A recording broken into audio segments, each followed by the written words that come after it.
여러분 안녕하십니까? 10월 20일 수요일 투데이샷 주요 뉴스입니다. 오늘 열린 국회 국토교통위원회 경기도 국정감사에서는 유동규 전 성남도시개발공사 기획본부장 임명과 초과 이익 환수 부분을 두고 이재명 지사와 야당 의원들이 공방전을 벌였습니다.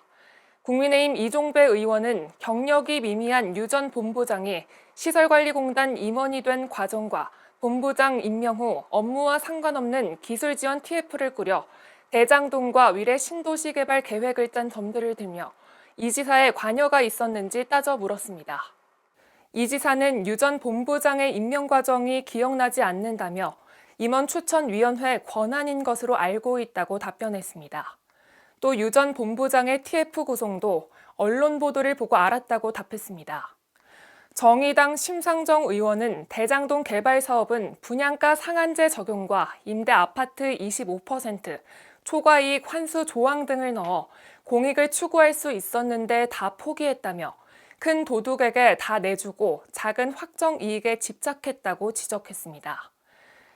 이에 이 지사는 대한민국 지방행정사에서 민관 개발을 통해 1,000억 원 단위로 환수한 사례가 없으며 전국 도시개발 사업으로 환수한 게 1,700억 원밖에 안 된다며 작은 확정 이익이라는 지적에 반박했습니다. 더불어민주당 초선 의원 모임은 오늘 오전 긴급 기자회견을 열고 국민의힘 대선 예비후보 윤석열 전 총장 사퇴를 촉구했습니다.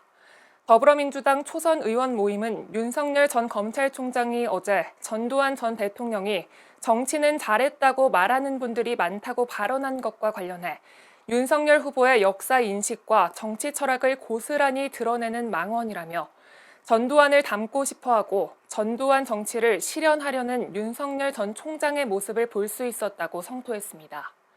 이어 윤석열 후보의 역사 인식은 대통령 후보로서 심각한 결격 사유를 가지고 있고 따라서 오늘부로 즉각 예비 후보직에서 내려와야 한다고 강조했습니다.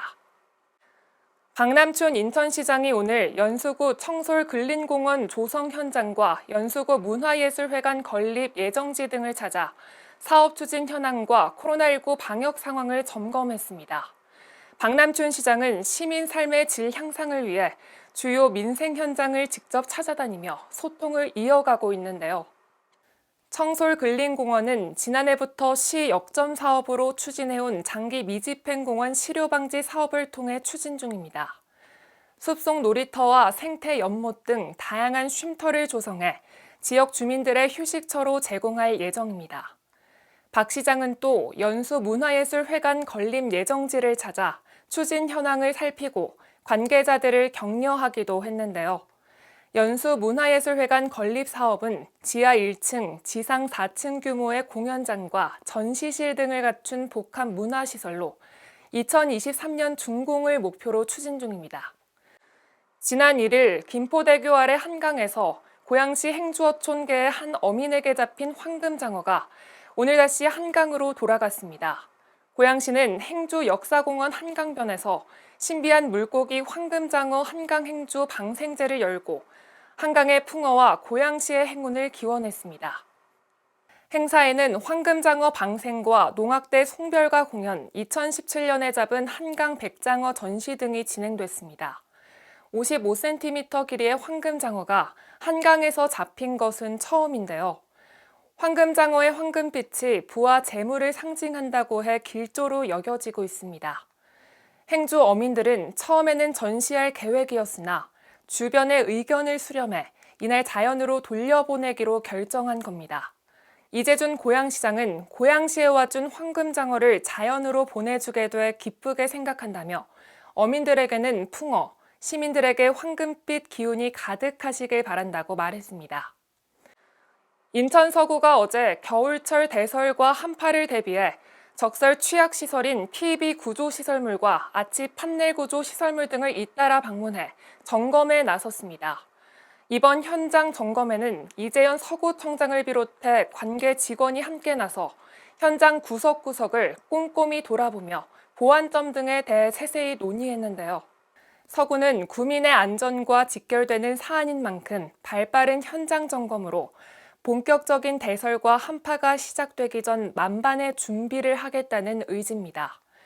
이재현 서구청장은 방문한 모든 곳에서 많은 눈이 쌓이지 않도록 제설 작업을 신속히 실시해 만일의 안전사고에 대비할 것을 당부했습니다. 또 구민이 안전하고 쾌적한 생활을 할 수 있도록 틈나는 대로 현장 점검을 실시해 놓치는 부분이 없도록 최선을 다하겠다고 밝혔습니다. 식물과 인테리어의 합성어인 플랜테리어, 식물로 실내를 꾸며 공기 정화와 심리적 안정 효과를 얻기 위한 인테리어 방법 중 하나라고 합니다. 요즘은 가정뿐만 아니라 식당과 카페, 사무실 등 곳곳에서 플랜테리어 공간을 흔히 볼 수 있는데요. 관리하기 쉬운 다육식물과 공중식물, 실내 관엽식물 등으로 자연 친화적인 인테리어를 통해 싱그러운 분위기 연출이 가능합니다. 가성비 좋은 플랜테리어 방법으로 나만의 소소한 식물원을 만들어 보는 건 어떨까요? 뉴스를 마칩니다. 시청해주신 여러분 고맙습니다.